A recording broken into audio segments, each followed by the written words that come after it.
Overthinking is often mistaken for intelligence. We tell ourselves we are being thorough, when in reality we are just building a more elaborate cage. Robert Greene, the master of strategy, calls this the paralysis of analysis. In his work on the laws of human nature, Greene argues that power does not belong to the most brilliant mind, but to the most decisive one. While the overthinker is busy simulating every possible failure, the strategist has already moved, learned, and adapted. Today, we are applying Greene's rules for mental mastery to crush the habit of overthinking. We are going to look at the 5 psychological shifts needed to turn your mind from a prison of doubt into an engine of power. Rule 1. The Law of Emotional Detachment. Overthinking is not a logic problem. It is an emotional problem. In the Laws of Human Nature, Greene explores the law of irrationality. He explains that we are driven by emotions we don't even realize we have, mostly fear. Overthinking is a defensive maneuver designed to avoid the pain of a mistake. +1. You aren't looking for the right answer. You are looking for an escape from risk. The Stoic philosopher Epictetus taught that it is not what happens to you, but how you react to it that matters. The fix? Cultivate what Greene calls the tactical delay. When you feel the loop starting, step back and observe the fear. Ask yourself, is this thought serving my strategy, or is it protecting my ego? Power flows to those who can look at their own anxiety with the cold eye of a scientist.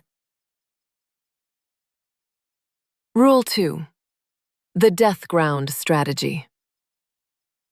You overthink because you believe you have the luxury of time. In the 33 Strategies of War, Greene details the death ground strategy. When a general puts his soldiers with their backs to a river or a mountain, they stop overthinking. They fight because there is no other option. Urgency is the antidote to anxiety. The philosopher Friedrich Nietzsche famously said, "He who has a why to live can bear almost any how." When you have a definitive aim and a tight deadline, the brain switches from simulation mode to execution mode. If you find yourself stuck, create a death ground. Make a public commitment. Burn the bridges that allow you to retreat into doubt. Force your brain to survive, and it will stop spiraling. Rule 3. Law 4 and the power of internal silence.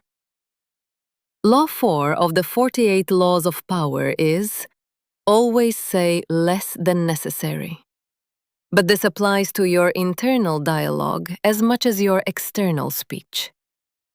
Overthinking is essentially a loud, crowded room inside your head.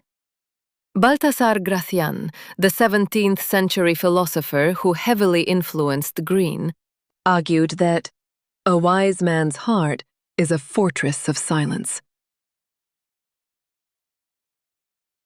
The more you talk to yourself, the less you hear the world.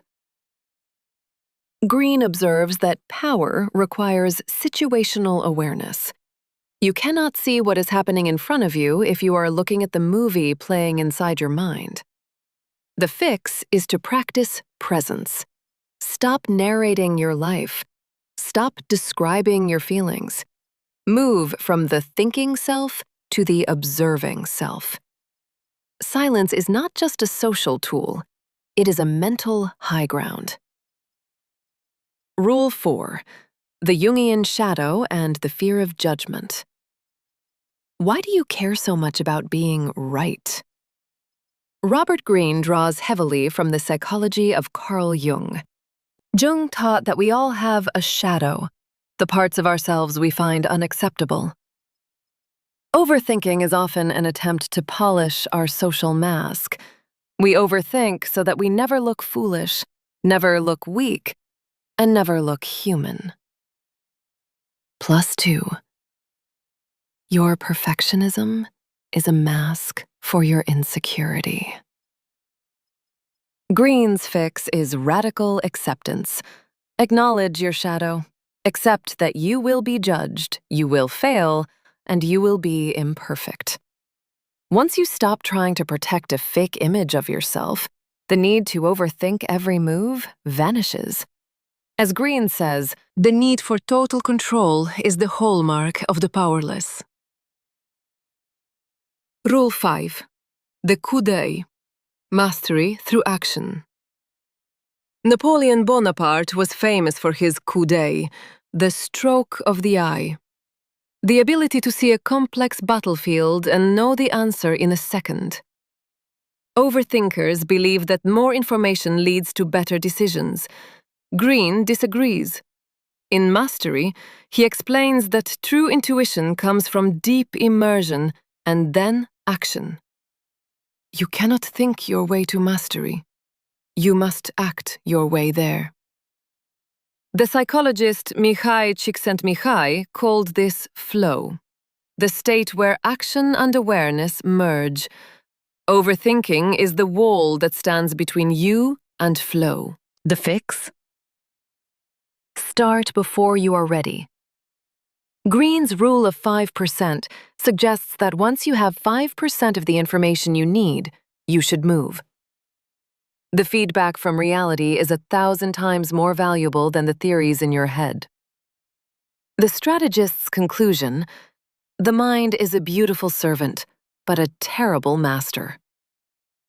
Power is found in the space between thought and action. As Greene writes in the 33 Strategies of War, the greatest generals, the most creative minds, have learned to tolerate ambiguity. They don't need all the answers before they start. They trust their ability to figure it out on the road. Stop trying to solve the maze from the outside. Step in. Commit. And let the friction of reality burn away the fog of your overthinking. Mastery is not about knowing everything. It is about having the power to act anyway.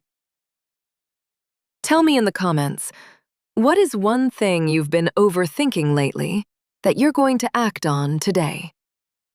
I read them all. If this look into the mind of a strategist rewired your perspective, consider subscribing. Let's take back control of our minds. Together.